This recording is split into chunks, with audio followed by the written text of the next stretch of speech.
Cette vidéo est sponsorisée par Expectra, la marque du groupe Randstad spécialiste du recrutement de cadres en CDI, CDD ou intérim. Pour la nouvelle année, le groupe organise une nouvelle édition du salaire in-game. L'objectif est simple, permettre aux développeurs de doubler leur salaire jusqu'à hauteur de 3 264 € en participant à un questionnaire ayant pour thématique l'indémodable Matrix. La participation est gratuite et pas mal de prix sont en jeu. Le premier permet de doubler son salaire, le deuxième de repartir avec un bon d'achat de 500 € dans les jeux vidéo, et les troisième, quatrième et cinquième prix de récupérer un bon d'achat de 150 €. Le concours démarrera le 16 mars, le lien dans la description et tout le monde peut tenter sa chance.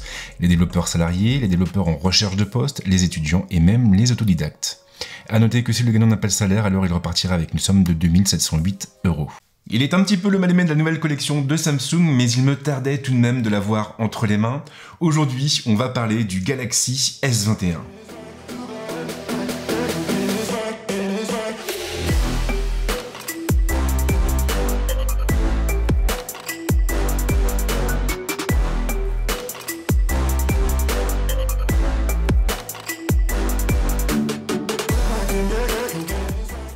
Mais avant de commencer, petite mise en contexte, cette année encore, Samsung a décidé de scinder ses flagships en 3 modèles différents. On a donc le Galaxy S21, mais aussi le Galaxy S21 Plus, et derrière le Galaxy S21 Ultra qui a déjà eu le droit à un test complet et même à un comparatif photo avec l'iPhone 12 Pro Max. Maintenant, il me paraissait aussi important, voire même intéressant de revenir sur le Galaxy S21, dans le sens où c'est aussi le modèle le plus accessible. D'autant que cette accessibilité, on va le voir tout au long de cette vidéo, ne se fait pas au détriment de l'offre. On est en présence d'un appareil qui est bien équilibré et qui est donc susceptible d'intéresser un grand nombre d'utilisateurs. Précision importante, comme vous avez pu le voir au début de la vidéo, eh bien ce test est sponsorisé par le groupe Randstad qui va lancer d'ici quelques jours une nouvelle édition du salaire in-game. Alors le salaire in-game, qu'est-ce que c'est? Eh bien pour ceux qui ne connaissent pas, c'est tout simplement un concours qui est ouvert à tous les développeurs et qui va leur permettre de doubler leur salaire. Le principe est simple, tout ce que vous avez à faire c'est de cliquer dans le lien qui se trouve dans la description de la vidéo et là vous serez renvoyé vers un questionnaire portant sur...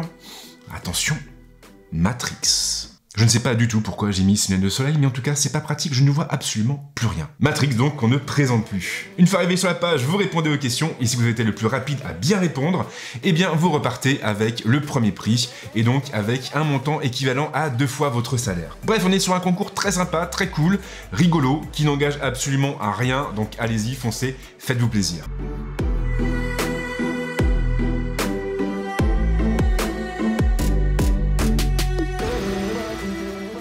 Alors s'il y a un terrain sur lequel le Galaxy S21 a été très attaqué, c'est bien entendu celui du design. Samsung a encore une fois fait des choix qui ont été assez controversés et qui ont fait couler beaucoup d'encre sur les réseaux sociaux. Alors de face, il est très difficile de reprocher quoi que ce soit au Galaxy S21. Fidèle à ses habitudes, Samsung a opté pour un design borderless et la dalle du téléphone s'étire donc sur une bonne partie de sa façade. Contrairement au Galaxy S21 Ultra, la marque a d'ailleurs opté pour une dalle plate, ce qui n'est pas forcément un mauvais choix. Alors c'est vrai que les écrans incurvés donnent un certain dynamisme à nos smartphones, mais ils peuvent parfois être difficiles à manipuler. Ici, le problème ne se posera pas. Le poinçon est assez petit, mais il a la mauvaise idée d'être placé au milieu de la dalle, il sera donc difficile à ignorer, même lorsque nous tiendrons le téléphone à l'horizontale. J'aurais vraiment préféré que Samsung le place dans le coin supérieur gauche. Et on en vient tranquillement au point qui a le plus fait jaser, à savoir la plaque arrière du téléphone. Car cette fameuse plaque n'est pas faite en verre, mais en plastique. Et visiblement, pour beaucoup de gens, il est tout à fait inconcevable de retrouver du plastique sur un smartphone proposé à 859 €.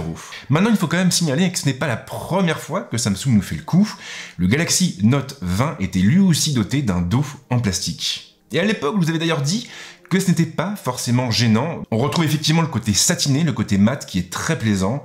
Il faut donc tapoter sur la plaque pour se rendre compte que ce n'est pas du verre. Sans compter que le plastique a un autre avantage de taille et qui mérite d'être mentionné, et cet avantage, bien sûr, c'est son poids. Le Galaxy S21, vous le savez sans doute, est le plus compact des 3 modèles présentés par Samsung en janvier. Il se limite en effet à une diagonale de 6,2 pouces, là où ses camarades atteignent les 6,7 et les 6,8 pouces. Mais en plus de ça, il y a aussi ce fameux dos en plastique qui le rend plus léger. Et en cumulant ces dimensions compactes à son point réduit, on obtient finalement un appareil facile à manipuler, même d'une seule main. Ce qui est clairement appréciable dans la vie de tous les jours. Le module photo ressemble comme 2 gouttes d'eau à celui du Galaxy S21 Ultra. La pièce est donc faite de métal, elle vient se positionner dans le prolongement de l'arceau en aluminium qui fait le tour du boîtier. Non contente d'être jolie, elle donne aussi beaucoup de personnalité au téléphone. Peu de choses à dire sur l'ergonomie en revanche, elle s'aligne finalement sur celle des autres appareils de la marque. On a donc des boutons qui sont tous rassemblés sur la tranche de droite, les deux contrôles du volume se trouvant au niveau du module photo.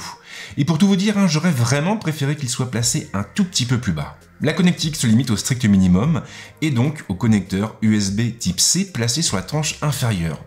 Pas de jack en vue. Et d'ailleurs, sachez que le Galaxy S21 fait aussi l'impasse sur les cartes micro SD, son slot ne pouvant accepter que 2 cartes nano SIM. Ce qui veut également dire que vous aurez plutôt intérêt à bien choisir votre modèle dès le départ. Et si vous faites beaucoup de photos, beaucoup de vidéos, il sera donc préférable de vous orienter vers la version embarquant 256 Go de mémoire interne.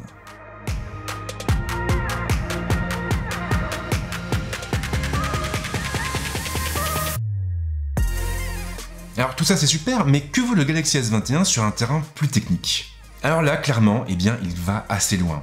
Alors l'écran, comme je le disais tout à l'heure, atteint une diagonale de 6,2 pouces, et Samsung a bien entendu opté pour une dalle AMOLED, avec cette fois une définition limitée à du Full HD+, et donc à une résolution en 2400 par 1080. Il fait donc l'impasse sur le QHD+, mais rassurez-vous, car sa dalle a tout de même pas mal d'arguments en sa faveur, comme sa certification HDR10+, ou encore son taux de rafraîchissement qui atteint les 120 Hz.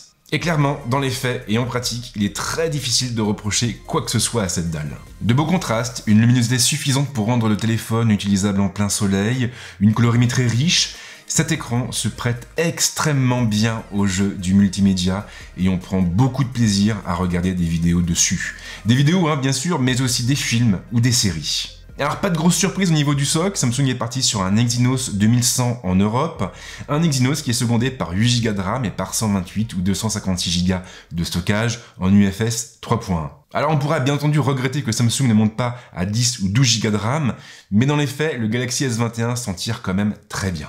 Et là c'est simple, je n'ai pas réussi à le prendre une seule fois en défaut durant cette semaine de test. Que ce soit au niveau de la plateforme ou même en jeu, le S21 est resté d'une réactivité et d'une fluidité sans faille. Et encore plus avec ce très beau taux de rafraîchissement qui participe énormément à cette impression de réactivité. Alors je ne vous cacherai pas que l'autonomie était un petit peu le grand point d'interrogation de ce test. Avec une batterie de 4000 mAh, je m'attendais un peu au pire de la part du Galaxy S21. Maintenant dans les faits, il s'en tire quand même très bien, avec une autonomie moyenne qui est comprise entre 1 jour et 1 jour et demi. Là bien sûr, tout dépendra des usages. En Full HD et avec le 120 Hz d'activé par exemple, il a réussi à tenir à peu près 9h30 sur PC Mark, ce qui reste plutôt correct. Mais surtout l'avantage de cette petite capacité, c'est aussi la vitesse de charge. Si Samsung est encore un peu à la traîne de ce côté par rapport à certains de ses concurrents, les 25 watts proposés permettront à la batterie de se charger en moins d'1 heure, ce qui reste assez correct. Attention en revanche, car il faudra penser à acheter un chargeur compatible avec cette puissance de charge, puisque Samsung n'en livre plus. Alors tout comme ses deux grands frères, le Galaxy S21 est compatible avec la 5G. Maintenant, faute de forfait et d'antenne compatibles dans les environs, je n'ai pas pu le tester dans ce cadre d'usage. Du coup, je m'abstiendrai de tout commentaire à ce sujet.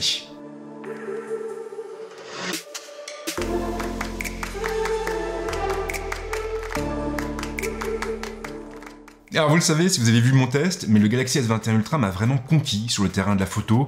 Je le trouve pertinent, je le trouve flexible, je le trouve très polyvalent et forcément j'avais de gros doutes quant au Galaxy S21 dans cet usage. On est effectivement sur un module photo qui est un petit peu plus traditionnel, qui va un peu moins loin que celui du Galaxy S21 Ultra et j'avais donc peur de me retrouver avec un appareil beaucoup moins flexible. À l'arrière, on va donc retrouver un module photo qui se compose de 3 capteurs. Le premier capteur atteint les 12 millions de pixels, il s'accompagne d'un grand angle qui offre un champ de vision de 79 degrés et qui ouvre à 1.8. Le second capteur propose la même définition avec cette fois un ultra grand angle qui propose un champ de vision de 120 degrés et une ouverture à 2.2.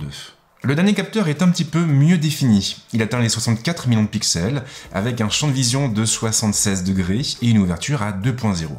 Grâce à ces 3 capteurs, le Galaxy S21 est capable d'offrir un zoom optique en 3 fois et un zoom numérique en 30 fois. On perd donc pas mal de flexibilité par rapport à un Galaxy S21 Ultra qui pouvait aller jusqu'à un grossissement en 100 fois. Très clairement donc, les deux appareils ne jouent pas tout à fait dans la même cour et cela s'en ressent bien entendu sur la qualité des images délivrées. Il faut le dire clairement, de jour, le Galaxy S21 est imparable. Le téléphone est capable d'obtenir des photos très détaillées, avec une belle dynamique dans les ombres et dans les hautes lumières, ce qui lui permet du même coup de rester à l'aise en toute occasion et même en situation de contre-jour. La colorimétrie tape aussi juste pour peu que l'on désactive l'IA, une IA qui a la main un petit peu trop lourde sur la saturation. L'autofocus pour sa part est rapide, réactif, et ce même sur des sujets assez rapides. J'ai bien aimé aussi la profondeur de champ, ou plutôt la restitution de la profondeur de champ, qui est assez naturelle, et ce même lorsqu'on reste sur le mode automatique. En intérieur, en revanche, on perd pas mal de détails. Les images sont un peu moins nettes, et des artefacts apparaîtront très vite dans les ombres. Il sera donc préférable de rester sur le grand angle et d'éviter les situations trop compliquées. Encore que le mode nuit s'avère finalement assez performant. J'ai en effet été surpris d'obtenir des images correctes, et ce alors que j'ai systématiquement shooté à main levée, et donc sans trépied. On l'a vu un peu avant, mais le Galaxy S21 est moins généreux que son grand frère en termes de focale, il perd un zoom optique et il se contente d'un grossissement maximum en 30 fois. Dans les faits, cependant, il s'avère quand même assez surprenant, et on pourra parfaitement shooter en 4 fois avec un minimum de pertes. Et dans certains cas, comme sur des scènes très lumineuses, le 10 fois restera exploitable. Le 30 fois en revanche, pour moi, ne présente pas grand intérêt, du moins pas sur une dimension photographique. Curieusement, les portraits m'ont assez déçu. Alors de jour, tout va bien, on peut obtenir des images de qualité avec un beau piqué et une colorimétrie qui tape dans le mille. En revanche, en intérieur ou même en situation de basse luminosité, tout se complique très vite. Les images perdent en netteté et des artefacts apparaissent très vite dans les ombres, ce qui donne finalement une impression assez désagréable.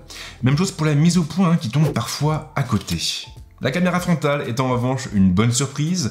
Le Galaxy S21 parvient une fois encore à produire des images de qualité avec des couleurs naturelles et un flou d'arrière-plan qui permet de bien faire ressortir le sujet en mode portrait.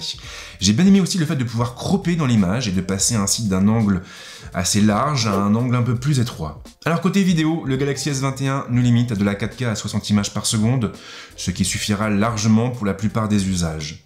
La qualité en revanche est assez inégale et ce même lorsque les conditions lumineuses sont idéales. C'est assez étrange, mais parfois on a l'impression que les séquences sont moins nettes et qu'elles perdent un petit peu en détail. Bon point en revanche, la mise au point est rapide et la stabilisation se montre performante, tout en restant un peu en dessous de ce que proposent les iPhone 12. Au final, je suis assez partagé sur le terrain de la photo. On a un téléphone qui prend de très beaux clichés lorsque la lumière est là, mais qui montre rapidement ses limites en intérieur ou en basse luminosité. Et puis les portraits, qui sont un genre que j'affectionne tout particulièrement, je trouve qu'ils sont un petit peu en retrait par rapport à ce que propose le Galaxy S21 Ultra. Alors bien sûr, tout ça pourra éventuellement être corrigé au travers de mises à jour logicielles, mais là, en l'occurrence, je me base uniquement sur ce que propose le Galaxy S21 à l'instant T, et je trouve que Samsung aurait pu aller un peu plus loin sur le terrain de la photo. Bon point par contre, au niveau des fonctions, au niveau des options, on retrouve un petit peu la même chose d'un modèle à l'autre, et donc on sent que le constructeur a souhaité garder une certaine homogénéité, ce qui est évidemment très appréciable. Et je vous renvoie d'ailleurs à ma vidéo du Galaxy S21 Ultra pour découvrir toutes les options, toutes les fonctions et tous les modes que propose la nouvelle gamme de Samsung.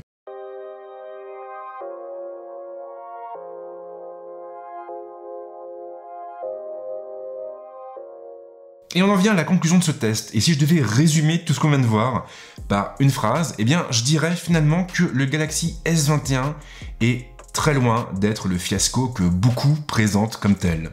Alors c'est vrai qu'on fait l'impasse sur pas mal de technologies, moi j'aurais aimé retrouver le même module photo sur le Galaxy S21, mais Samsung a décidé de ne pas le faire, de ne pas l'intégrer, pour rester sur des gammes de prix assez attractive. Alors oui, c'est vrai que c'est dommage, on parle quand même d'un flagship, mais derrière, il faut reconnaître que le téléphone a de solides arguments à faire valoir. On a un design qui est looké, qui est soigné, on a une construction qui est robuste, et puis on a un écran qui est tout simplement magnifique. L'Exynos ne manque pas de puissance, et d'ailleurs on a en plus une autonomie qui est correcte, avec une charge qui s'avère finalement assez rapide. Au final, ce petit Galaxy S21, on finit par l'apprécier, d'autant qu'il reste très maniable et très confortable en main, grâce à des dimensions contenues, et grâce surtout à un poids léger. Voilà, je vais en rester là pour ce test. Comme d'habitude, si vous avez des questions, les commentaires sont là pour ça. Si vous avez aimé cette vidéo, n'hésitez surtout pas à la liker, à la partager, pensez aussi à vous abonner à la chaîne. Et en ce qui me concerne, je tiens une nouvelle fois à remercier Randstad qui m'a permis de réaliser cette vidéo et de me libérer du temps pour vous proposer ce contenu. Et comme à mon habitude, je vous souhaite de passer une bonne semaine ou un bon week-end, suivant le moment où vous verrez cette vidéo. Ciao!